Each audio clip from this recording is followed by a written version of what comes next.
Everyone, welcome to Chanakya IAS academy Patna. Topic of the day session. I hope आप लोग हमारे session को enjoy कर रहे होंगे। आज के इस topic of the day session में एक बहुत ही इंपॉर्टेंट टॉपिक पे हम डिस्कशन करने वाले हैं। ये टॉपिक थोड़ा लंबा हो सकता है, सो आप अच्छे से इस सेशन को देखें, क्योंकि यह टॉपिक बहुत ही सिंपल तरीके से मैं समझाने की कोशिश करूंगा कि आखिर जो मैं टॉपिक डिस्कशन करने जा रहा हूं उसमें एक्चुअली में क्या मैटर्स इन्वॉल्व हैं। तो इस फिगर को देखते हुए आप समझ गए होंगे कि आखिर मैं कौन सा टॉपिक डिस्कशन करने वाला हूं। एक तरफ ठाकरे जी है, एक तरफ सिंधे जी है and Supreme Court of India.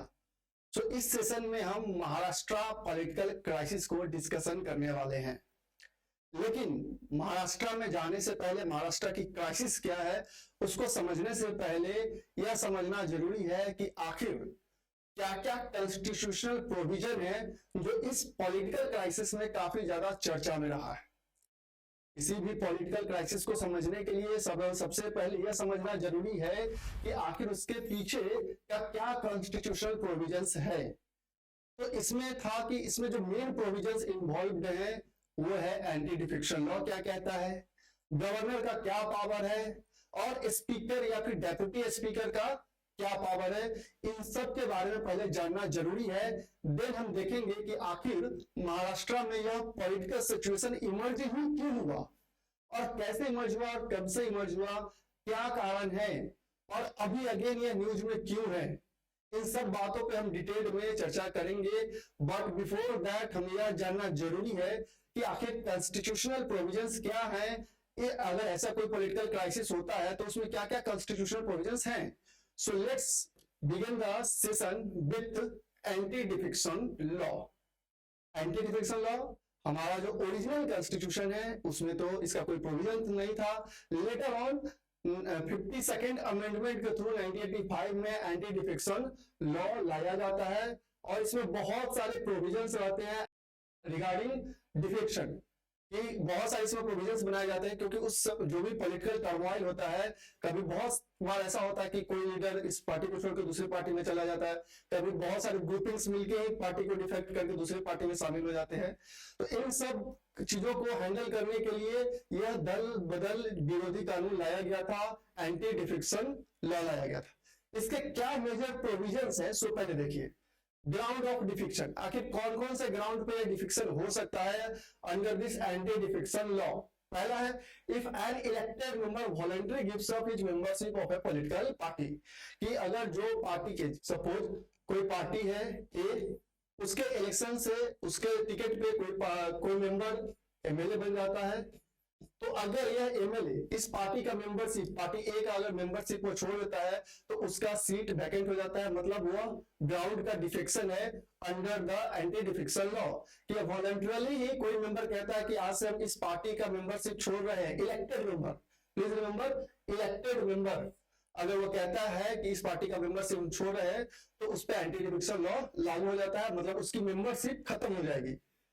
Violation of instruction, ये क्या है, इफ ही वोट्स, मतलब वो कोई भी member votes or abstain from voting in such house contrary to any direction issue by his political party or anyone authorised to do so without obtaining prior permission, कि अगर आप किसी political party के member हैं और उस political party के direction को नहीं मानते हैं और अगर वो मान लेते हैं, पार्टी आपको कहती है कि आपको वोटिंग के दिन प्रेजेंट रहना है और आप अब्सटेन रह जाते हैं या पार्टी के अगेंस्ट में जाके वोटिंग कर देते हैं, तब पर भी आप पे डिफेक्शन लॉ लागू हो सकता है, मतलब एंटी डिफेक्शन लॉ के तहत आप पे डिफेक्शन लग सकता है। लेकिन इसमें है प्रोविजन कि अगर ये इसमें प्रोविजन क्या है कि as a pre condition for this disqualification his abstention from voting should not be condoned by his party or authorized person within 15 days of such incident, कि अगर ऐसा कुछ हो भी गया कि अगर आप पार्टी के अगेंस्ट में चले गए, पार्टी जो कहा उसके सपोर्ट में खड़े नहीं रहे या एब्सटेन रहेगा वोटिंग में या वोटिंग अगेंस्ट में कर दिए, तो अगर पार्टी आपको 15 दिनों के अंदर क्षमा नहीं कर देता है, उसे खत्म नहीं कर देता है, तो आप पे यह एंटी डिफेक्शन लॉ लागू होता है। दूसरा है कि any independently elected member joins any political party, या कोई इंडिपेंडेंट मेंबर इलेक्ट हो जाता है, आफ्टर दैट जब वो पॉलिटिकल पार्टी को अगर वो ज्वाइन कर लेता है, अगेन उस पर एंटी डिफेक्शन लॉ लागू हो जाएगा।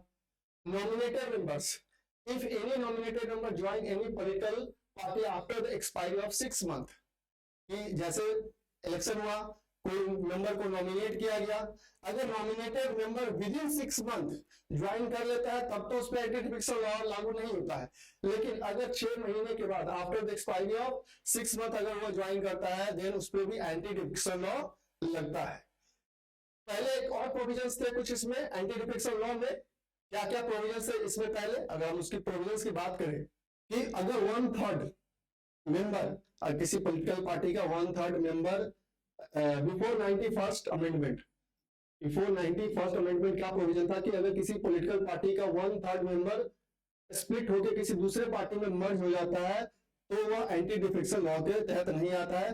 बट 91st अमेंडमेंट के बाद यह कर दिया गया 2/3, अगर अब किसी पॉलिटिकल पार्टी का 2/3 मेंबर, अगर किसी पार्टी का 2/3 मेंबर स्प्लिट होकर किसी दूसरे पार्टी में मर्ज हो जाता है तो उसे एंटी डिफेक्शन लॉ के तहत नहीं रखा जाएगा, उस पर एंटी डिफेक्शन लॉ लागू नहीं होता है, क्योंकि उसका सिंपल सा मतलब है कि मेजॉरिटी ऑफ द मेंबर्स नहीं चाहते हैं उसके साथ, उस पार्टी के साथ रिमेन रहना।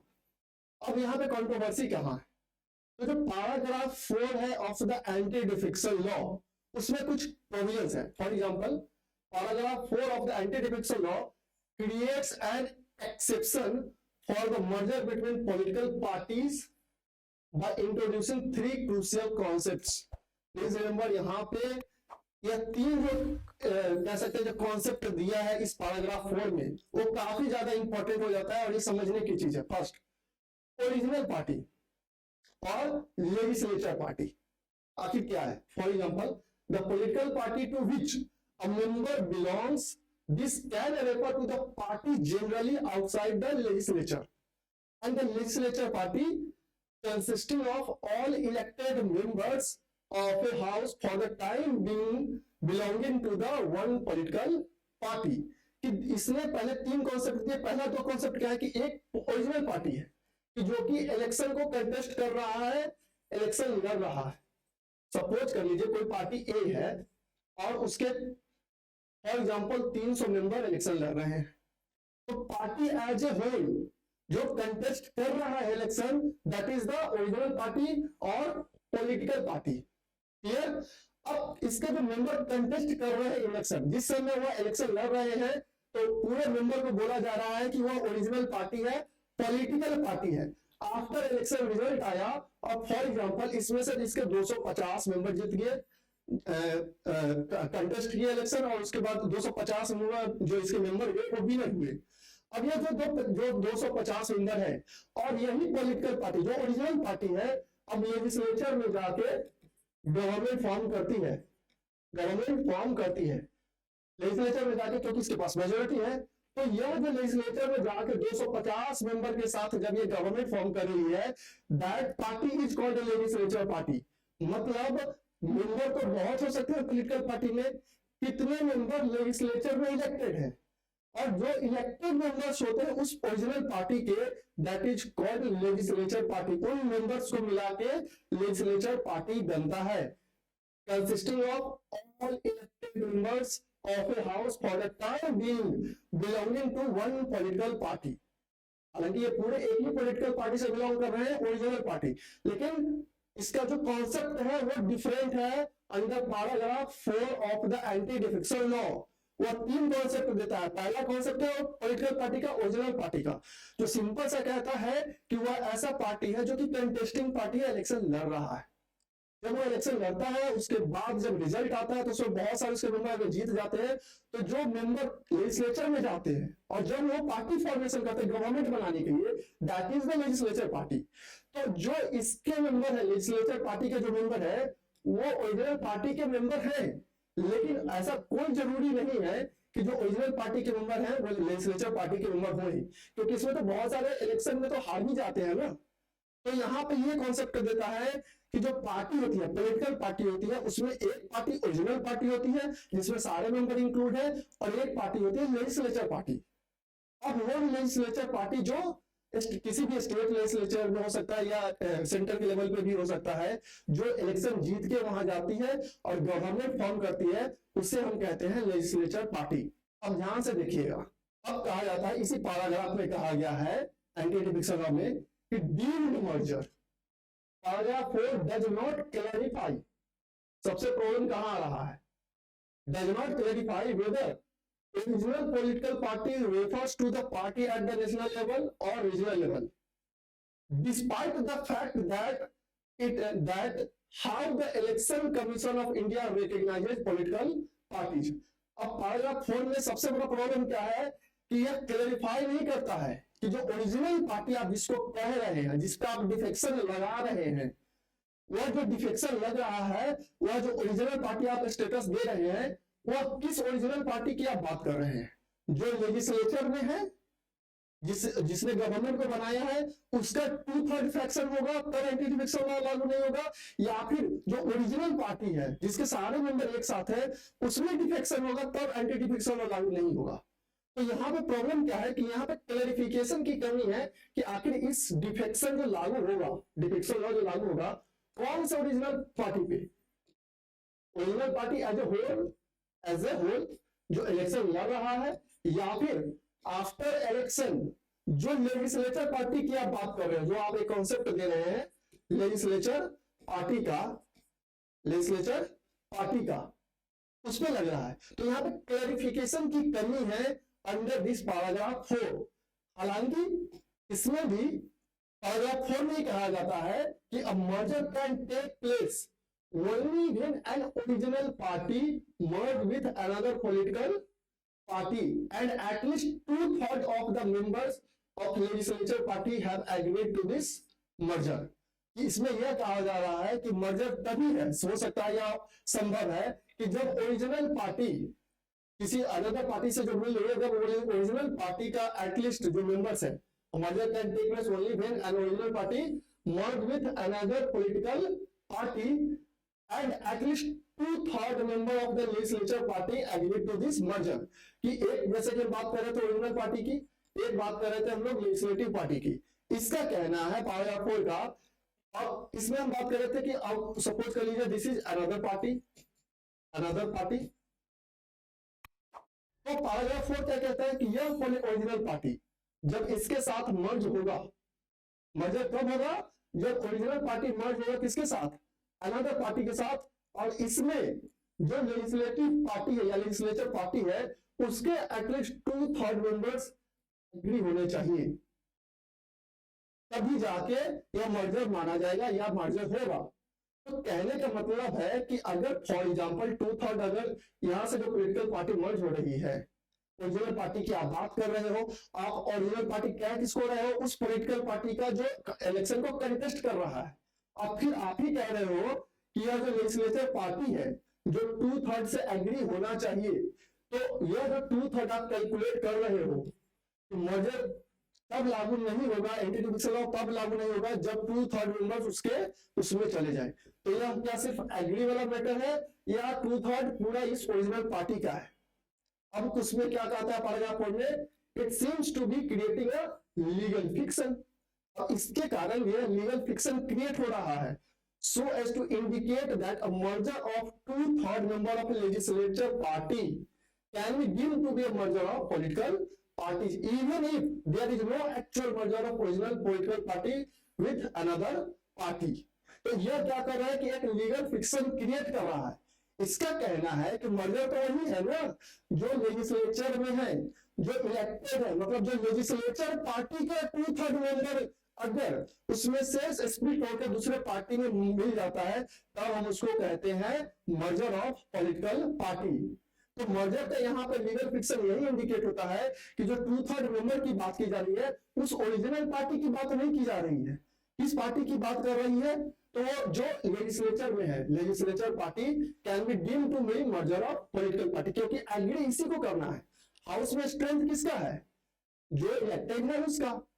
तो यहाँ पे यह एक लीगल फिक्शन क्रिएट करता है। यह पैराग्राफ 4 यह क्लियरिटी नहीं है कि जो आप कहते हैं कि ओरिजिनल पार्टी का मर्जर होना चाहिए और लेजिस्लेचर पार्टी 2/3 मेजोरिटी से एग्री होनी चाहिए। तो भैया जो ऑलरेडी इलेक्टेड है ही नहीं, उसमें वो ओरिजिनल पार्टी के कोई इलेक्टेड नहीं है, मतलब उसके पास पावर नहीं है मेजोरिटी में, वो मेजोरिटी जो भी हार चुका है वो तो लेजिस्लेचर में है नहीं। तो यहाँ पे आप क्लियर याद रखें, ये लीगल फिक्शन है, उसमें सिंपल सा है। मर्जर का क्या मतलब है कि जो लेजिस्लेचर पार्टी है उसके 2/3 मेंबर्स जब किसी अनदर पार्टी में चले जाते हैं तब उसको हम कहते हैं मर्जर। यह ओरिजिनल पार्टी नहीं जो कि इलेक्शन को कंटेस्ट कर रहा है। क्लियर है? आई होप आपको ये समझ में आ गया होगा। लेकिन इस पे खुद पैराग्राफ 4 में लीगल अभी भी इसमें फिक्शन है, इसमें भी कंट्रोवर्सी कि आपको एक तरफ ओरिजिनल पार्टी कह रहे हैं उसको जो कंटेस्ट कर रहा है इलेक्शन, एक तरफ आप कह रहे हो कि 2/3 एग्री होना चाहिए, कौन? जो लेजिस्लेचर पार्टी है। तो भैया यह जो एंटी फिक्शन लॉ है वो किस पे लागू होगा? लेजिस्लेचर पार्टी पे या पूरा पार्टी पे आप लागू कर रहे हैं? आप एकदम क्लियर है?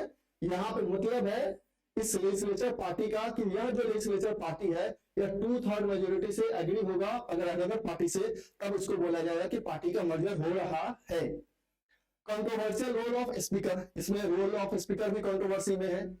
There is no clarity in the law about time frame for the action of the house chairperson or speaker in the anti-defection cases.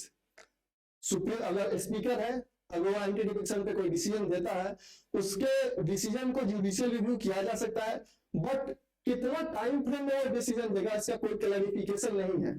Some cases even take 6 months and some even 3 years. There are cases that are disposed of after the term is over. और बहुत बार ऐसा भी हुआ है कि speaker का term जब over हो गया उसके बाद भी डिसीजन आया है। तो यहाँ पे प्रॉब्लम क्या है कि स्पीकर पे कोई टाइम बाउंड नहीं है कि एंटी डिफेक्शन लॉ के तहत आप कितने टाइम में डिसीजन दीजिएगा। जुडिशियल रिव्यू उसके डिसीजन का हो सकता है, लेकिन कितना टाइम होगा इस पे कोई क्लैरिफिकेशन नहीं है एंटी डिफेक्शन लॉ में। आप इस बात को याद रखें, ये इसमें आप अगेन कंफ्यूज हो सकते हैं, कंफ्यूज नहीं होना है। यहाँ पे लीगल फैक्शन मैं एक बार और आपको समझा रहा हूं। This is original party, this is legislative party और मान लीजिए अनदर पार्टी। पैराग्राफ 4 क्या कहता है कि 2/3 मेजोरिटी से अगर पार्टी दूसरे पार्टी के साथ मर्ज हो जाता है तो वह एंटी डिफेक्शन लॉ उस पर लागू नहीं होता है। अगर वह कहता कैसे है कि अगर कोई पार्टी ओरिजिनल पार्टी 2/3 मेजोरिटी से अनदर पार्टी के साथ मर्ज हो जाता है तो उसे एंटी डिफेक्शन लॉ के तहत नहीं रखा जाएगा, और जब वह ओरिजिनल पार्टी मर्ज होगा और यह जो लेजिस्लेचर पार्टी है अगर 2/3 से एग्री हो तो उस पर लागू नहीं होगा। यहां पे बात क्या है कि यहाँ पे बात है जो मर्जर की हम बात करते हैं, तो मर्जर में टोटल स्ट्रेंथ का ना 2/3, तो टोटल स्ट्रेंथ जो हाउस में होगा वो तो लेजिस्लेचर पार्टी का कैलकुलेट होता है ना। जो पार्टी जो भी मेंबर्स इलेक्ट होके गए हैं लेजिस्लेचर में उनका 2/3, सिंपल से याद रखें, उनका 2/3 अगर अनदर पार्टी के साथ मर्ज हो जाता है तब उस पर डिफिक्शन लागू नहीं होता है। इस ओरिजिनल पार्टी वाले कॉन्सेप्ट पे नहीं जाना है। ओरिजिनल पार्टी में तो मेंबर तो बहुत रहते हैं पॉलिटिकल पार्टी के, लेकिन सब इलेक्ट थोड़ी हो जाते हैं। इसका कहना है कि पार्टी के स्ट्रेंथ का टोटल स्ट्रेंथ का 2/3, तो टोटल स्ट्रेंथ कहां पे रहता है? उसके हाउस में रहता है, और उस हाउस में जो टोटल स्ट्रेंथ रहता है उसको लेजिस्लेचर पार्टी कहते हैं। तो उस लेजिस्लेचर पार्टी का 2/3 अगर मर्ज होता है अनदर पॉलिटिकल पार्टी के साथ तो उस पर एंटी डिफेक्शन लॉ लागू नहीं होता है। क्लियर रखें इस बात को। अब बात करते हैं governor call for floor test. आखिर गवर्नर के पास क्या पावर है फ्लोर टेस्ट से रिलेटेड? इसमें भी प्रॉब्लम है कुछ जगहों पे कि गवर्नर कब फ्लोर टेस्ट बुला सकता है, कब नहीं बुला सकता। स्पीकर कब फ्लोर टेस्ट बुला सकता है? आप सोच रहे होंगे कि स्पीकर कैसे फ्लोर टेस्ट बुलाएगा? स्पीकर फ्लोर टेस्ट बुलाता है, गवर्नर का भी फ्लोर टेस्ट बुलाने का कंडीशन है। Article 174 of the Constitution authorises governor summon, dissolve and prorogue the state legislative assembly. जो 174 में गवर्नर को 3 पावर दिए गए, समन, डिसॉल्व और prorogue the state legislative assembly. Clear? Article 174 clause 2B of the constitution give power to the governor to dissolve the assembly on the aid and advice of the cabinet. However, governor can apply his mind when the advice comes from chief minister whose majority could be in doubt. कि जो governor है वो house को dissolve भी कर सकता है on the advice of council of minister, लेकिन गवर्नर कुछ केसेस में यहाँ पे डिसॉल्व के केसेस में अपने डिस्क्रिशनरी पावर भी यूज कर सकता है। कब? जब उसे लगेगा कि काउंसिल ऑफ मिनिस्टर के पास मेजोरिटी नहीं है, तो even without the consent of chief minister वो हाउस को डिसॉल्व कर सकता है। मतलब सिंपल सा कि वो अपने माइंड को अप्लाई कर सकता है। अब बात आती है इसी 175 क्लॉज 2 में कहा जाता है कि governor can summon the house and call for the floor test to prove whether the government has the number। 75 clause 2 की जो हम बात करते हैं उसमें गवर्नर के पास पावर है कि वह फ्लोर टेस्ट के लिए बुला सकता है।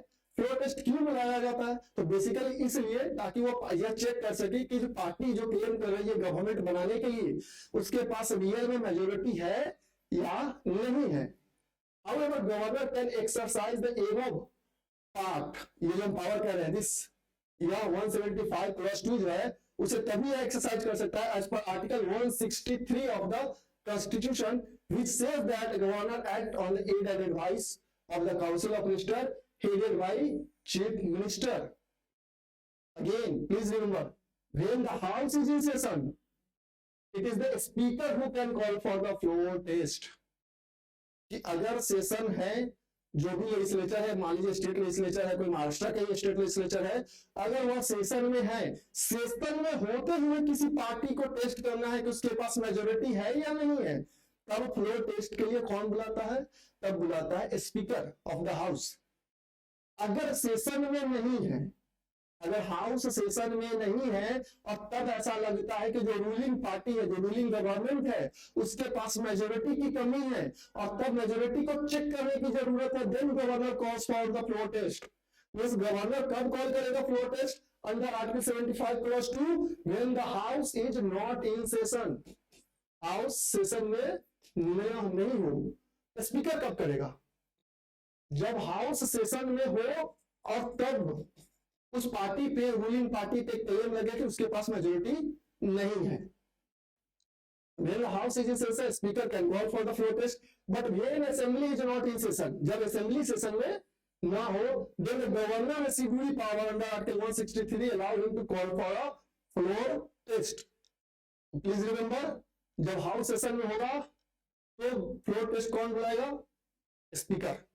हाउस सेशन में नहीं होगा देन फ्लोर टेस्ट। सिंपल सा लॉजिक है कि जब रूलिंग पार्टी है, चूंकि हाउस सेशन में नहीं है, हाउस समन करने का पावर किसके पास है?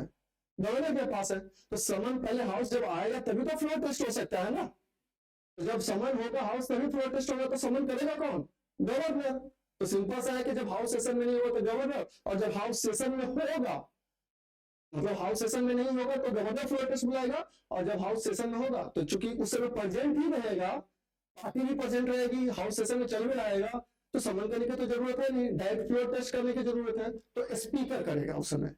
Article 163 clause 1 essentially limit any discretionary power of the governor only to cases.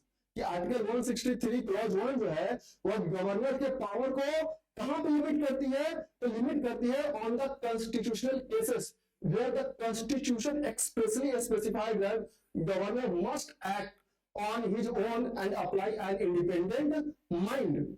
The governor can exercise his discretionary power under article 174 when the chief minister has lost the support of the house and his strength is debatable।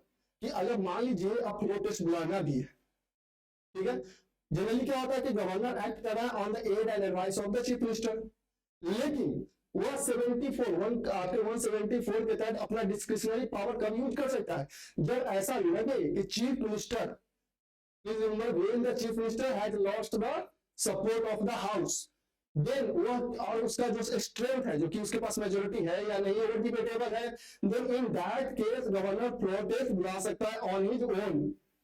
Generally when the doubt are cast on the chief minister that he has lost the majority, the opposition and the governor would rally for a floor test। कि जब ऐसा लगता है, ऐसे doubts आते हैं कि जो चीफ मिनिस्टर है वो मेजोरिटी लॉस कर चुका है, देन इन दैट केस जो अपोजिशन पार्टी है और जो गवर्नर है वो क्या करती है? फ्लोर टेस्ट बुलाने के लिए तैयार करती है, फ्लोर टेस्ट बुलाती है। अपोजिशन पार्टी के पास में मौका रहता है ना कि अगर जो रूलिंग पार्टी है ऑलरेडी उसके पास माइंड में है कि वो तो मेजोरिटी रहा नहीं, तो फ्लोर टेस्ट अपोजिशन पार्टी भी वॉइस रेज करती है कि फ्लोर टेस्ट करवाया जाए because ruling party has no majority. Then governor क्या करते हैं कि फ्लोर टेस्ट बुलाते हैं। On numerous occasions, the court have also clarified that when the majority of the ruling party is in question, a floor test must be conducted at the earliest available opportunity। और बहुत सारे cases में even supreme court और बहुत सारे high courts ने भी कहा है कि जब कभी भी किसी गवर्नमेंट का मेजोरिटी क्वेश्चन में हो, उस पर डिबेटेबल हो, तो जितना जल्द से जल्द हो सके फ्लोर टेस्ट करवाया जाए ताकि डेमोक्रेसी को इंश्योर किया जाए, बहुत लंबे समय तक हंग असेंबली का सिचुएशन ना रहे। और इन सब बातों का सुप्रीम कोर्ट के अकॉर्डिंग क्या ऑब्जर्वेशन रहा और इन सब बातों का महाराष्ट्र के क्राइसिस से कैसे रिलेशन है, उस पर हम पहुंचेंगे, उस पर भी बात करेंगे। सुप्रीम कोर्ट का क्या ऑब्जर्वेशन है on the governor's floor test call. नवम रेबिया केस, अभी महाराष्ट्र केस से रिलेशन में इसी केस को 7 जज बेंच के पास रेफर किया गया है। क्यों रेफर किया गया है, हम इस पर भी बात करेंगे। In 2016, Supreme Court in Navam Rebiya case, basically this case is related with Arunachal Pradesh Assembly, said that power to summon the House is not solely vested in the governor and should be exercised with aid and advice of the Council of Ministers and not at his own। इसी नवम Rebia case में supreme court ने कहा कि जो समन करने का power है गवर्नर का, वो ऐसा नहीं कि उनका सोल सुपर डिसीजन होगा, उस पे वो समन कर सकते हैं। किस पे, on the aid and advice of council of minister. ऐसा नहीं कि वो जब डिसाइड करेंगे तभी समन कर सकते हैं। यह सुप्रीम कोर्ट ने क्लैरिफाई किया इन नवम रेबिया केस कि governor can summon the house on the aid and advice of the council of minister. Supreme court ने आखिर क्या क्लैरिफिकेशन दिया, the court highlighted that fact governor is not an elected authority and they are just a merely nominee of the president. Such a nominee cannot have an overriding authority over the representative of the people who constitute the house or state legislature। Supreme court ने clarify किया कि जो governor है basically वो president के nominee है और जो गवर्नमेंट है, रूलिंग गवर्नमेंट है स्टेट में, वो पीपल जनता का प्रतिनिधि है। तो नॉमिनी को इतना पावर नहीं है कि इलेक्टेड मेंबर्स के पावर को ओवरराइड करे। इसलिए अगर जो नॉमिनेटेड जो नॉमिनी है गवर्नर जो है वहां पे, वो तभी पावर एक्सरसाइज कर लेते हैं जब जनता के द्वारा इलेक्टेड गवर्नमेंट उनको एडवाइस देगी तब। In 2020, the Supreme Court in Shivraj Singh Chauhan case upheld the power of the speaker to call for a floor test if there is a prima facie view that the government has lost its majority। Supreme court ने यह भी clarify किया 2020 में Shivraj Singh Chauhan case में कि जो speaker है वो उनका भी पावर है फ्लोर टेस्ट को कॉल करने के लिए।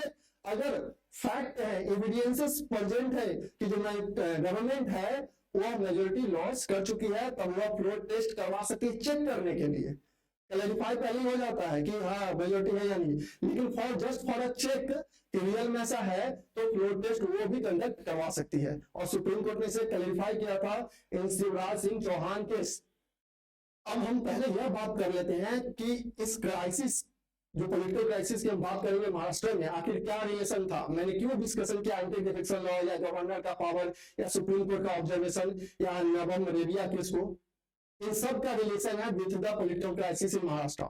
लेकिन प्रेजेंट का पॉलिटिकल क्राइसिस को डिस्कशन करने से पहले हम ये डिसाइड देख लेते हैं कि आखिर पॉलिटिकल क्राइसिस से पहले क्या सिचुएशन था इन महाराष्ट्र। अब होता क्या है महाराष्ट्र में, आखिर इस लेवल का पॉलिटिकल क्राइसिस कैसे पहुंच गया महाराष्ट्र में। सो देखिए, 21 जून 2022, after it was suspected that MLA took part in cross voting in legislative council election, then CM Thackeray called for an urgent meeting of Shiv Sena MLA. जून 21, 2022 में जब महाराष्ट्र में लेजिस्लेटिव काउंसिल का इलेक्शन होता है, जैसे आपको पता होगा कि जितने भी हमारे स्टेट्स हैं उसमें से 6 स्टेट्स में लेजिस्लेटिव काउंसिल है जो आर्टिकल 169 के तहत उसे क्रिएट किया जाता है थ्रू द पार्लियामेंट। तो महाराष्ट्र में जो लेजिस्लेटिव काउंसिल है उसका 21 जून 2022 को जब इलेक्शन हो रहा था, तो वहां पे जो ठाकरे हैं, शिवसेना के जो लीडर रहते हैं, सीएम उस समय जो रहते हैं ठाकरे, उनको सस्पेक्ट होता है क्रॉस वोटिंग का, कि जो कुछ एमएलए हैं उन्होंने क्रॉस वोटिंग किया है, तो वो एक मीटिंग बुलाते हैं, जितने भी शिवसेना के एमएलए रहते हैं उनका एक मीटिंग बुलाते हैं।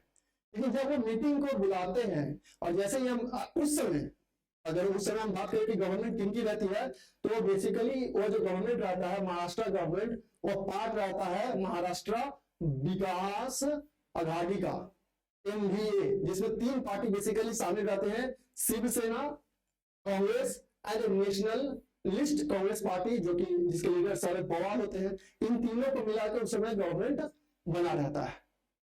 जब यह गवर्नमेंट बना रहता है और जब यह इलेक्शन का लेजिस्लेटिव काउंसिल का इलेक्शन होता है और कुछ क्रॉस वोटिंग का सस्पिशन जाता है सीएम ठाकरे के माइंड में, तब जाके वो क्या करते हैं, एक मीटिंग बुलाते हैं।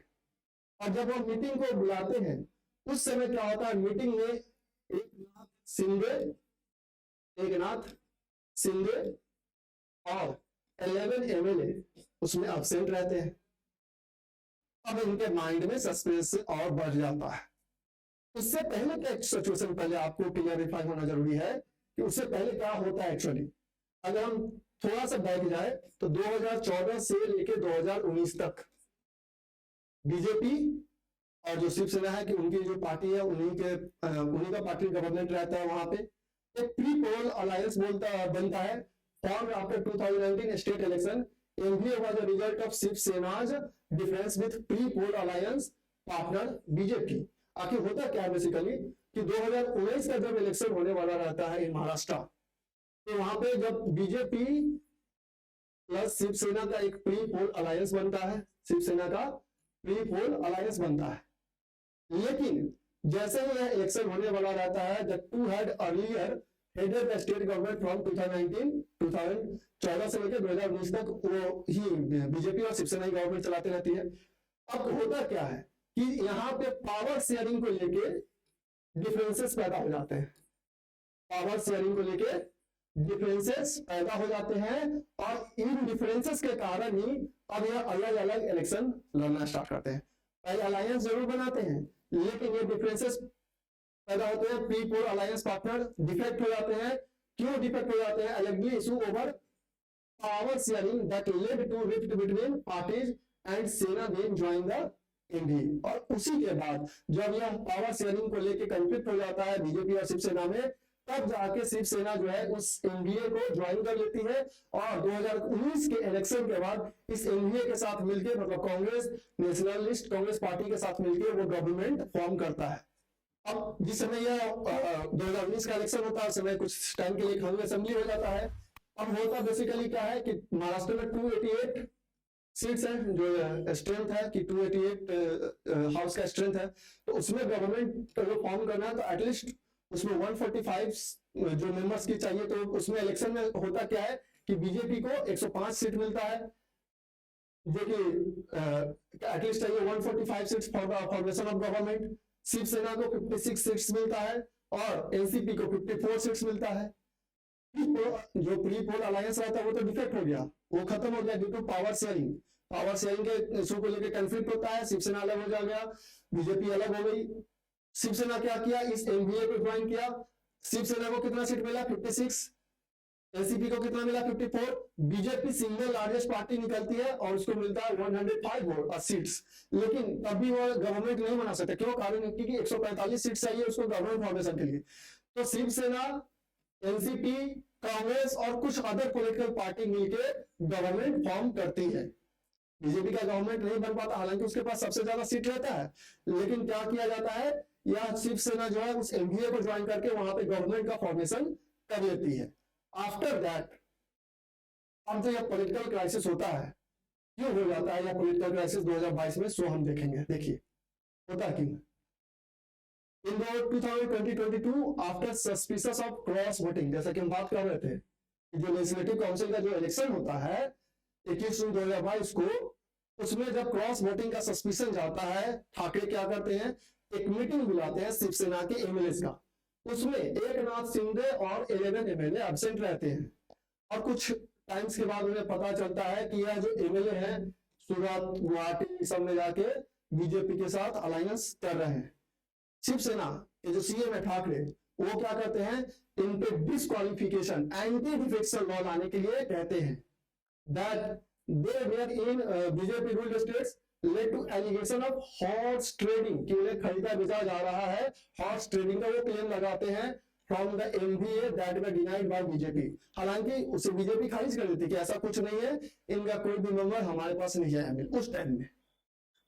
Then Maharashtra deputy speaker, Maharashtra के deputy speaker Narhari Zirwal issue notice on the plea seeking the disqualification of the MLAs from the assembly. The rebels approached the top court against the disqualification proceedings, where a 3-judge bench granted an extension of time to the rebels to respond to the notice. Actually में क्या होता है कि यहाँ पे जैसे ये claim लगाता है, सीएम जो ठाकरे रहते हैं क्लेम लगाते हैं कि इनका हॉर्स ट्रेडिंग हो रहा है, देन जो महाराष्ट्र के डेप्यूटी स्पीकर रहते हैं, उस समय चूंकि वहां स्पीकर का पद खाली रहता है तो डेप्यूटी स्पीकर एक्ट कर रहे होते हैं।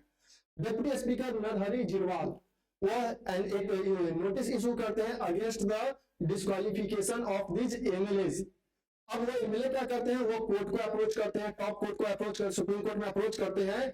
देन जो 3 जज बेंच रहता है इन्हें कुछ रिलैक्सेशन देता है और कहता है कि आपको कुछ और एक्स्ट्रा टाइम दिया जाता है कि इस नोटिस पे आप कैसे रिस्पॉन्स करते हैं, मतलब उन्हें एक्स्ट्रा टाइम दिया जाता है जब वो कोर्ट को अप्रोच करते हैं। अब क्या होता है, what happened in the supreme Court so far? क्या हुआ, लेजिस्लेटिव काउंसिल का इलेक्शन हुआ, एलिगेशन लगाया गया कि क्रॉस वोटिंग हुआ है, सीएम ठाकरे मीटिंग बुलाते हैं, जितने भी एमएलए रहते हैं उसमें एब्सेंट रहते हैं एकनाथ शिंदे और 11 एमएलए। तब उन्हें लगता है कि इनका हॉर्स ट्रेडिंग हो रहा है, इसके बेसिस पे सीएम ठाकरे डेप्यूटी स्पीकर को कहते हैं, देन डेप्यूटी स्पीकर नोटिस जारी करते हैं against these MLA for disqualification. ये एमएलए क्या करते हैं, अप्रोच करते हैं, जो रिबल एमएलए रहते हैं अप्रोच करते हैं to the top court. Top court जो 3 जज बेंच का एक केस जज बेंच होते हैं वो इन्हें कुछ रिलैक्सेशन प्रोवाइड करते हैं, ग्रांट देते हैं कि आपको कुछ और टाइम दिया जा रहा है कि आप इस पे कैसे रिस्पॉन्ड करते हैं। अब हम देखते हैं कि जब यह केस कोर्ट में चला गया तब कोर्ट में क्या हो रहा है। अब देखिए, since then supreme court has hearing a batch of petition filed by both groups of Shivsena and Shinde groups. दो ग्रुप्स में ये डिवाइडेड बेसिकली हो गया, उनके तरफ से बहुत सारे पिटीशन डाले गए। The Shinde camp leader first challenge the June 21 decision of Jirwal, recognizing Ajay Chaudhary as the leader of Shiv Sena legislative party in place of Shinde, calling it illegal, constitutional and taken with bias. जो leader थे उस समय अजय चौधरी थे in place of Shinde, उन्होंने क्या claim किया कि जो डिप्टी स्पीकर ने जो डिसीजन लिया डिस्क्वालिफिकेशन का वो बायसनेस है। बायसनेस आखिर है कैसे, देखिए, they said Jirwal has taken the decision because his party, the NCP, was supporting the minor faction of the Sena led by Thackeray. The plea also challenged the disqualification notice served on Shinde and 15 MLA supporting on him June 25 for not attending party meeting conveyed by the then Chief Minister Thackeray. उनका कहना है, जो जिरवाल पे वो claim लगा रहे हैं opposition के जो मेंबर है कि जिरवाल जो है बेसिकली वो एनसीपी के पार्टी के लीडर है और जो ये एनसीपी है वो सपोर्ट कर रहा है किस माइनॉरिटी फैक्शन जो कि जो सीएम ठाकरे जो लीड कर रहे हैं। दैट्स व्हाई इनके डिसीजन में बायसनेस है। मतलब जो डेप्यूटी स्पीकर कौन है, एनसीपी के लीडर है और एनसीपी सपोर्ट किसको कर रहा है, क्योंकि वो एमबीए है, जो एमबीए बना था महाराष्ट्र तो ग्रुप का एमबीए का ग्रुपिंग है ये, और यह सपोर्ट कर रहा है सीएम ठाकरे को जो उस समय प्रेजेंट जिन्होंने एजुकेशन दिया था। तो जो इस कारण से जो अपोजिशन के लीडर हैं अजय चौधरी यह क्लेम कर रहे थे कि इसमें बायसनेस है इनके डिसीजंस में। अब और इन पे क्या क्लेम लगता है कि जो ये डिस्क्वालिफिकेशन लगा रहे हैं एकनाथ शिंदे पे और 15 अदर एमएलए पे वो भी रॉन्ग है। रॉन्ग है कैसे, सो देखिए, अब इनका कहना था अपोजिशन पार्टी का कि अगर डेप्यूटी स्पीकर पे डिस्क्वालिफिकेशन का अगर नोटिस ऑलरेडी हो तो वह कैसे डिसाइड कर सकते हैं या कोई नोटिस कैसे जारी कर सकता है। लेकिन ठाकरे जो फैक्शन है, जो ठाकरे का जो पार्टी था, जो ठाकरे ग्रुपिंग था, उन्होंने क्या कहा, had pleaded before the apex court for setting aside Maharashtra Governor's B.S. Khosiyari June 2022 order, then CM Uddhav Thackeray to take a floor test, asserting democracy will be in danger if it is not overturned. जब Thackeray faction जो है वो जब supreme court में जाते हैं तब वो अपना क्लेम क्या करते हैं, देते हैं कि उस समय जब उन्हें फ्लोर टेस्ट के लिए कहा जाता है तो गवर्नर ये कह के उनको फ्लोर टेस्ट करने के लिए कहते हैं कि डेमोक्रेसी खतरे में है और आप जल्द से जल्द आप यहाँ पे फ्लोर टेस्ट करें क्योंकि हम असेंबली आने की सिचुएशन है। अब उसमें क्या होता है, कोर्ट भी ऑर्डर देता है कि ठीक है जल्द से जल्द वहां पे फ्लोर टेस्ट हो। The supreme court refusal mean that Thackeray had to prove his majority. यानी जैसे सुप्रीम कोर्ट भी एग्री हो जाती है गवर्नर के डिसीजन के साथ यहाँ फ्लोर टेस्ट होना चाहिए, तो फ्लोर टेस्ट होने से पहले ही ठाकरे क्या करते हैं, रिजिग्नेशन दे देते हैं। जब ठाकरे रिजिग्नेशन दे देते हैं तब कोर्ट का क्या कहना है, सुप्रीम कोर्ट का, after the court order he announced his resignation as the chief minister and Eknath Shinde later sworn in as the chief minister with BJP Devendranath Fadnavis as deputy CM। फरवरी 2023 election commission of India Shinde के ही favour में rule करता है and allowed Shinde faction had right to use the name Shiv Sena and election symbol of bow and arrow। तो शिव सेना के जो पार्टी है, जो एकनाथ शिंदे के जो फैक्शन ग्रुप रहता है, वह क्यों क्लेम करता है कि जो डेप्यूटी स्पीकर है उसका डिसीजन बायस है, क्योंकि उनका कहना है कि जब डेप्यूटी स्पीकर को ही डिस्क्वालीफाई करने के लिए नोटिस ऑलरेडी जारी है, then he has no power to disqualify member anti defection law। That's why, और चूंकि जो जिरवाल रहते हैं वो एनसीपी के ही मेंबर है, इसलिए उनके डिसीजन में बायसनेस है। अब क्या होता है, अब देखिए, द 5 जज constitution bench of supreme court concluded hearing on plea on March 16 and reversed its verdict. Reserved it was at that time it asked how Uddhav Thackeray could be reinstated as CM, even if it finds the governor's action calling it a trust vote illegal, given that he had resigned without facing the floor test। अब supreme court ने क्या कहा, जो 5 जज constitution bench बैठा था उसने आखिर क्या कहा, उसका कहना था कि जैसे कोर्ट ने ऑर्डर दिया कि हाँ ठीक है फ्लोर टेस्ट होना है, तो फ्लोर टेस्ट होने से पहले ही अगर कोर्ट का कहना है कि मान लेते हैं कि जो गवर्नर का डिसीजन था वो इलीगल था, जो फ्लोर टेस्ट के लिए वो बुलाता है वो इलीगल था, वो कॉन्स्टिट्यूशनल नहीं था, उसमें कुछ कॉन्स्टिट्यूशनल प्रॉब्लम्स थे, लेकिन अगर फ्लोर टेस्ट से पहले ही अगर ये रिजाइन दे देते हैं तब तो कहते हैं कि he had resign without the floor test accepting that he was no majority. और सुप्रीम कोर्ट का कहना है कि फ्लोर टेस्ट से पहले रेजिग्नेशन दे रहे हैं तब आप खुद ही एक्सेप्ट कर रहे हो कि आपके पास मेजॉरिटी नहीं है। व्हाई वाज 2016 नवम रेबिया की ruling has been referred to a 7 जज बेंच। हम देखते हैं कि यहाँ पे अब हो क्या रहा है, नवम रेबिया केस में क्या हुआ एक्चुअली में।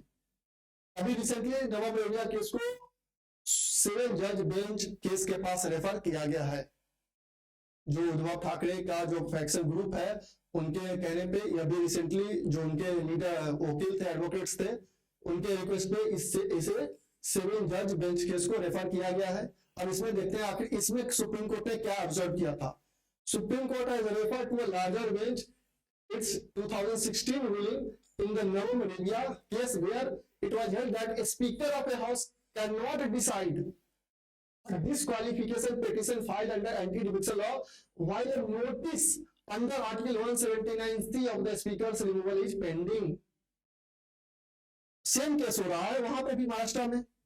उनका कहना है, सुप्रीम कोर्ट ने नवम रेबिया केस में कहा कि स्पीकर जो है वो डिसाइड नहीं करेगा disqualification under anti defection law जब उस स्पीकर के अगेंस्ट में ही कोई नोटिस हो फॉर हिज रिमूवल। अगर 179C के तहत अगर स्पीकर के अगेंस्ट में नोटिस है कि स्पीकर को रिमूव किया जाए, then speaker has no power to decide disqualification case under anti defection law. The court had said that a decision on whether its Navam Arabia judgment should be referred to a larger bench as requested by Uddhav Thackeray faction Shiv Sena could not be considered in abstract and would have been determined together with merit of the Sena dispute case। अब चूंकि जब ये demand की जा रही थी कि इसे 7 जज बेंच के पास भेजा जाए, इसे हायर जज बेंच का हियरिंग का जरूरत है ऐसे मैटर्स को, तो सुप्रीम कोर्ट ने कहा कि ऐसा नहीं है कि हम ऐसे एब्स्ट्रैक्ट में कोई डिसीजन ले लेंगे, जब देखेंगे कि मेरिट्स है उसमें तब जाके इसे रेफर किया जाएगा। एंड फिलहाल अब उसके रेफर किया गया। Whether the principle which has been formulated in Navam Arabia has an impact upon the fact of the present case needs deliberation। अब इसीलिए इसे लार्जर जज बेंच के पास भेजा जा रहा है कि जो नवम रेबिया केस में डिसीजन दिया था कोर्ट ने, क्या इस केस से रिलेटेड कोई उस पर डेलिब्रेशन है। अब इसीलिए यह जो नवम रेबिया केस हुआ था, जैसा कि बात कर रहे थे अरुणाचल प्रदेश से रिलेटेड था, Supreme court rule that it would be constitutionally impermissible for a Speaker of the House to advocate upon disqualification petition under anti-defection law as per the 10th schedule when a motion of resolution for his removal from office speaker is pending. इसलिए speaker ने इस case में clear कहा गया कि ऐसा हो ही नहीं सकता है।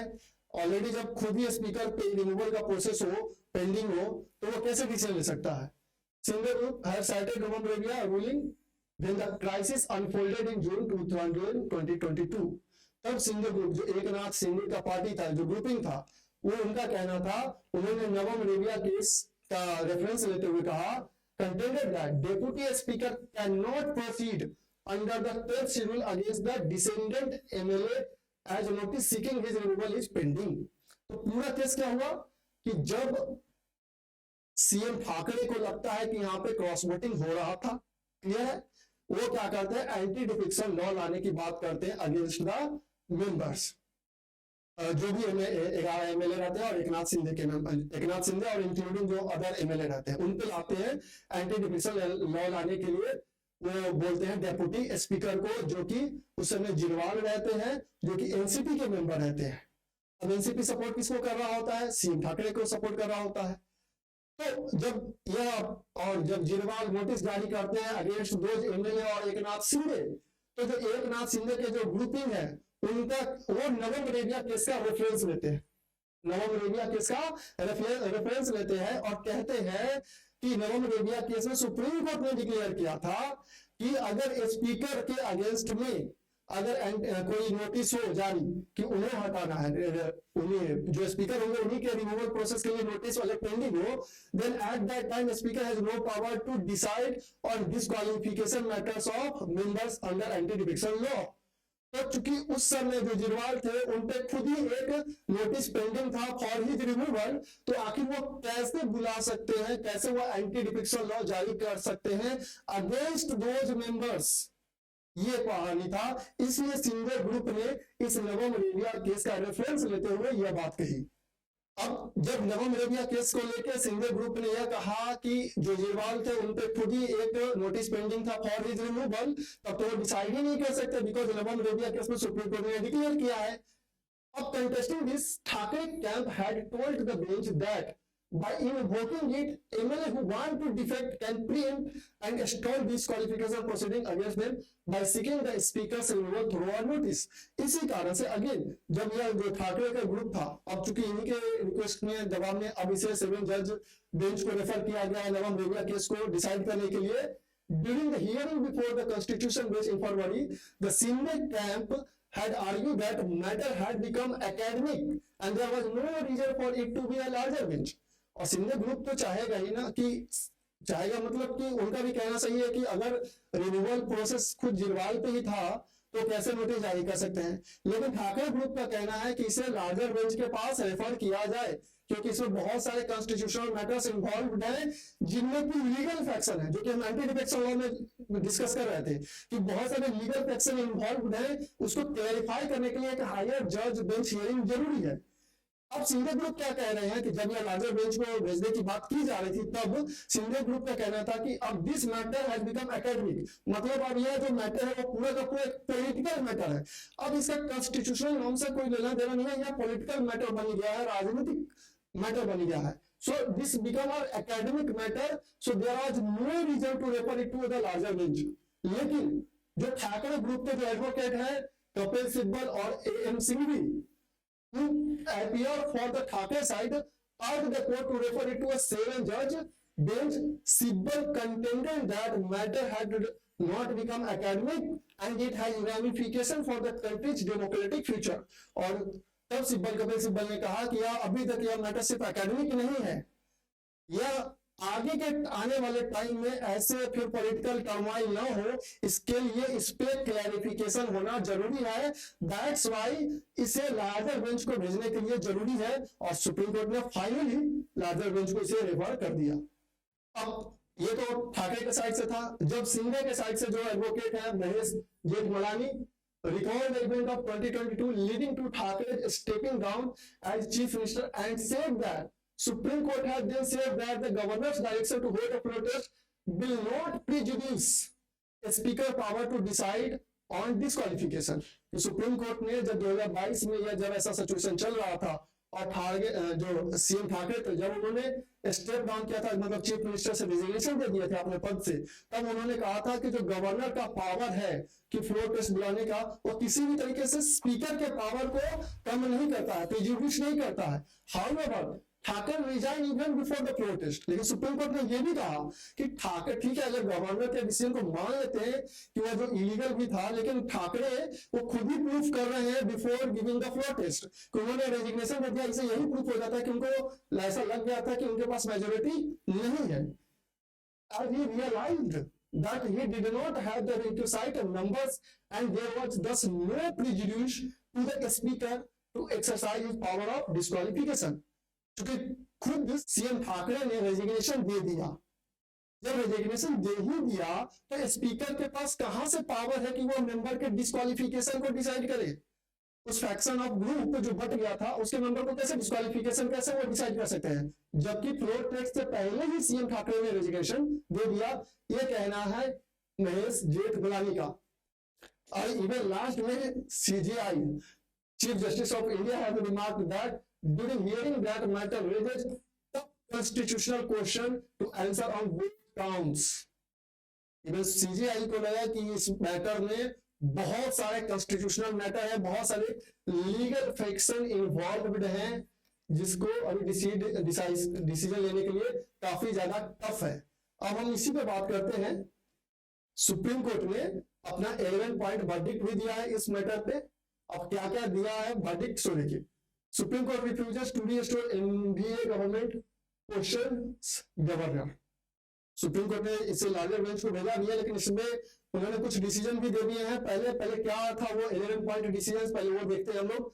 The decision of former master governor Bhagat Singh Koshyari to call for a floor test on the request of 34 MLA from the Eknath Shinde faction was incorrect. इनका कहना है, सुप्रीम कोर्ट का कहना है कि गवर्नर फ्लोर टेस्ट कब बुलाता है इन जनरल सेंस कि फ्लोर टेस्ट वो बुलाएगा जब जो काउंसिल ऑफ मिनिस्टर एडवाइस दे, या फिर गवर्नर को ऐसा लगे कि जो सीएम है या जो रूलिंग पार्टी है अब वो मेजोरिटी लॉस कर चुकी है, तो चलिए ठीक है गवर्नर वो बुला सकते हैं फ्लोर टेस्ट के लिए। लेकिन इसका कहना है कि जो एकनाथ शिंदे के ग्रुप के जो 34 एमएलए के कहने पे उन्होंने जो कहा कि फ्लोर टेस्ट बुलाया सकते हैं on the request of 34 MLA, कि जो एकनाथ शिंदे का जो फैक्शन बढ़ गया था उसमें 34 एमएलए के रिक्वेस्ट लेटर पर उन्होंने जो फ्लोर टेस्ट बुलाया वो इलीगल है, वो गलत है। Also, Koshiyari did not have enough objective material to conclude that the then Chief Minister Uddhav Thackeray has lost the confidence of the House। और जो उस समय के गवर्नर थे उनके पास इतना एविडेंस नहीं था, इतना फैक्ट्स भी नहीं था कि वो यह डिसाइड कर सके कि रियली में जो सीएम ठाकरे उनके पास मेजोरिटी नहीं है, उन्हें फ्लोर टेस्ट के लिए बुलाया जाए। जब आप ऑलरेडी किसी बात है कि जब फ्लोर टेस्ट के लिए किसी को कहते हो तो उन्हें ऐसा लगता है कि मेरे पार्टी में मेजोरिटी नहीं है, और आप सिर्फ 34 एमएलए के कहने पे रिक्वेस्ट करने पे जो आप बुला रहे हैं, that is not good, that is against the constitutional norms. The status quo ante can not however be restored as Uddhav Thackeray has chosen to resign. लेकिन मान लीजिए ये इलीगल भी था कि गवर्नर का डिसीजन रॉन्ग था, उसके पास फैक्ट्स नहीं थे, एविडेंसेस नहीं थे कि फ्लोर टेस्ट बुलाया जाए, लेकिन फिर भी यह स्टेटस को क्यों नहीं रीस्टोर कर सका? कारण था कि फ्लोर टेस्ट से पहले उद्धव ठाकरे खुद ही रिजाइन दे दिए। तब तो बात ही नहीं रह जाती, जब सीएम खुद ही रिजाइन दे रहा है मतलब उसे लग रहा है कि मेरी पार्टी में मेजोरिटी नहीं है। Governor was wrong to conclude Uddhav Thackeray lost majority, governor was justified in inviting Eknath Shinde to form the government. Governor यहाँ पे गलत है कि उद्धव ठाकरे पास मेजोरिटी नहीं है, लेकिन वह एकनाथ शिंदे जब को चीफ मिनिस्टर बनाते हैं वो भी जस्टिफाइड है, बिकॉज खुद ही उद्धव ठाकरे ने रेजिग्नेशन दे दिया। तो जब रेजिग्नेशन दे दिया तो किसी न किसी को तो सीएम बनाना ही था। तो जब गवर्नर इनवाइट करते हैं एकनाथ शिंदे को कि गवर्नमेंट यहाँ पे फॉर्म कीजिए, that is not wrong, but this is wrong कि वो कंक्लूड कर रहे हैं कि उद्धव ठाकरे के पास मेजोरिटी नहीं है on just on the request of 34 MLAs. Other verdicts not possible to unseat Eknath Shinde now as Thackeray has resigned on his own will। और अब एकनाथ शिंदे को हटाना संभव नहीं है क्योंकि जो उद्धव ठाकरे थे उन्होंने खुद ही रेजिग्नेशन दिया था। A legislative party is not entitled to appoint a whip। Political party and legislative party are not the same। Just मैंने आपको शुरू में डिस्कशन किया कि पॉलिटिकल पार्टी और लेजिस्लेटिव पार्टी सेम नहीं होती है। Political party as a whole party का एक छोटा सा जो भी मेंबर भी होता है उसे पॉलिटिकल पार्टी के तहत रखा जाता है। लेकिन लेजिस्लेटिव पार्टी कौन, जब पॉलिटिकल पार्टी कोई इलेक्शन लड़ती है और जितने भी उसके मान लीजिए एमएलए हैं, अगर इलेक्शन उन्होंने कंडक्ट किया, अगर 100 एमएलए है उसमें से 80 मेंबर जीत के मान लीजिए किसी असेंबली में जाकर उन्होंने इलेक्शन गवर्नमेंट फॉर्म कर दिया, तो वो 80 जो मेंबर हुए that is the part of legislative party. लेकिन जो वो 100 मेंबर जो 20 हार गए हैं वो पॉलिटिकल पार्टी के मेंबर हैं। तो सुप्रीम कोर्ट ने यहाँ क्लैरिफाई किया कि लेजिस्लेटिव पार्टी और पॉलिटिकल पार्टी सेम नहीं है। और जो हम 2/3 मेजोरिटी की बात करते हैं एंटी फिक्शन लॉ, आपको याद होगा पैराग्राफ 4 में जो लीगल फिक्शन है उसमें सुप्रीम कोर्ट ने क्लैरिफाई किया जो 2/3 मेजोरिटी है कि 2/3 फ्रैक्शन अगर टूट के मर्ज हो जाता है तो वो कौन सा 2/3 किस पार्टी का, लेजिस्लेटिव पार्टी का, not the political party. The speaker is entitled to decide on disqualification petition. The election commission of India can decide on which is the real party simultaneously. जैसे कि स्पीकर के पास power है disqualification से related decision लेने का, उसी तरीके से जब कोई पार्टी टूटती है, दो पार्ट में टूटती है, तब यह इलेक्शन कमीशन के पास पावर है कि वह डिसाइड करेगा कि कौन ओरिजिनल पार्टी है और किसे उसे सिंबल अलॉट करना है और नहीं करना है। Supreme court can not decide on disqualification petition in the first instance. Split means simple सा बात कर सकते हैं कि ओरिजिनल हम कहते हैं ना कि डिस्क्वालिफिकेशन के मैटर पर फर्स्ट हियरिंग सुप्रीम कोर्ट नहीं करता है। A split in political party is no longer a defense to MLA MP facing disqualification proceedings। कि अगर किसी पॉलिटिकल पार्टी में अगर मान लीजिए स्प्लिट होता है, is no longer a defence to MLA और MP facing the disqualification proceeding. अगर वो डिस्क्वालिफिकेशन प्रोसीडिंग्स पे ऑलरेडी हैं तो उनको पे वो कोई डिफेंस नहीं है। MLA who are facing disqualification can take part in the house, वो पार्ट ले सकते हैं, वोटिंग नहीं करेंगे। अब इन सारी बातों को मैं आपको अगेन शॉर्ट में बता देता हूं। ये एक्चुअली में पूरा कहानी है। इस पूरे कहानी को, इस लॉन्ग स्टोरी को हम शॉर्ट में समझने की कोशिश करते हैं कि आखिर एक्चुअली में क्या हुआ था। इस पूरे महाराष्ट्र के क्राइसिस में एक्चुअली में क्या प्रॉब्लम्स हुए, कहां से यह इमर्ज होना स्टार्ट हुआ, उसे हम समझने की कोशिश करते हैं। देखिए 2019 BJP plus Shivsena pre poll alliance part बनाती है। 2000 इससे पहले 2014 से 19 तक ये दोनों ही अपना गवर्नमेंट रन कर रहे होते हैं। जब ये प्री पोल अलायंस बनता है, यह प्री पोल अलायंस चलता नहीं है और यह रिफ्ट हो जाता है, इसमें अलायंस में रिफ्ट होता है due to question of power sharing. Power sharing के मुद्दे पे इनमें आपस में रिफ्ट हो जाता है। देन यह जो शिवसेना है, शिवसेना, ये शिवसेना क्या करती है, ज्वाइन करती है एनडीए को। एनडीए को ज्वाइन करती है, इसमें कांग्रेस और एनसीपी नेशनलिस्ट कांग्रेस पार्टी के जो शरद पवार जिसके लीडर रहते हैं उसमें ये शामिल रहता है। मतलब अब यह पार्टी होगा किसका, Shivsena plus Congress plus NCP. अब इलेक्शन होता है 2019 का। 2019 का इलेक्शन हुआ, 288 टोटल सीट्स है, तो मतलब गवर्नमेंट मेजोरिटी लाने के लिए कम से कम 145 होना चाहिए। यहां पे क्या हुआ, बीजेपी 105, शिवसेना 56 और एनसीपी 54। अब क्या होता है, यहाँ पे बीजेपी को सिंगल लार्जेस्ट पार्टी रहती है बट ये गवर्नमेंट फॉर्म नहीं कर पाती है। शिवसेना, एनसीपी, कांग्रेस और अदर लीडर्स के कुछ अदर पार्टी जो रहते हैं उनके साथ मिलकर गवर्नमेंट फॉर्म कर लेती है। गवर्नमेंट फॉर्म हो जाता है। जब ये गवर्नमेंट फॉर्म होता है, अब क्या होता है, गवर्नमेंट फॉर्म हुआ, लेकिन जून 2022 सिचुएशन आया। सिचुएशन क्या हुआ जून 2022 में, लेजिस्लेटिव काउंसिल का इलेक्शन हुआ जिसमें सीएम जो है उन्हें लगता है कि क्रॉस वोटिंग हुआ है। अब जब उनको यह लगता है कि क्रॉस वोटिंग हुआ है, देन वह एक मीटिंग हेल्ड करते हैं, मीटिंग बुलाते हैं। अब इस मीटिंग में एकनाथ शिंदे और 11 एमएलए एब्सेंट रहते हैं, एब्सेंट होते हैं। जब यह एमएलए एब्सेंट रहते हैं, देन सीएम क्या करते हैं, यहाँ पे सीएम ठाकरे इन पे डिस्क्वालिफिकेशन के लिए, डिस्क्वालिफिकेशन अंदर एंटी डिफेक्शन लॉ लाते हैं और इशू किया जाता है फ्रॉम किसके द्वारा, जिरवाल, जो उस समय डेप्यूटी स्पीकर होते हैं। और जब ये डेप्यूटी स्पीकर जिरवाल जब ये नोटिस करते हैं या एंटी डिफेक्शन लॉ के तहत नोटिस, देन अब क्या होता है, डिस्क्वालिफिकेशन नोटिस जारी हुआ। यह रिबेल ग्रुप अप्रोच करते हैं, रिबेल ग्रुप जो भी रहते हैं, जो एकनाथ शिंदे के ग्रुप रहते हैं, वो अप्रोच करते हैं टू द कोर्ट। जैसे ही कोर्ट अप्रोच करते हैं, गवर्नर क्या करते हैं, गवर्नर फ्लोर टेस्ट अलाउ करते हैं, फ्लोर टेस्ट बुलाते हैं, फ्लोर टेस्ट बुलाते हैं, गवर्नर फ्लोर टेस्ट बुलाते हैं।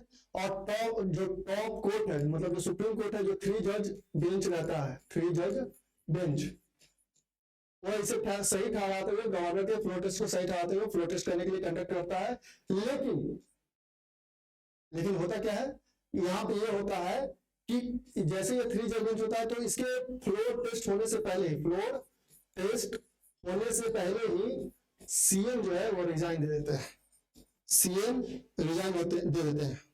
जैसे ये कोर्ट ऑर्डर करता है फ्लोर टेस्ट के लिए, सीएम रिजाइन दे देते हैं। उसके बाद जैसे ही रिजाइन देते हैं, गवर्नर की भी जाती है।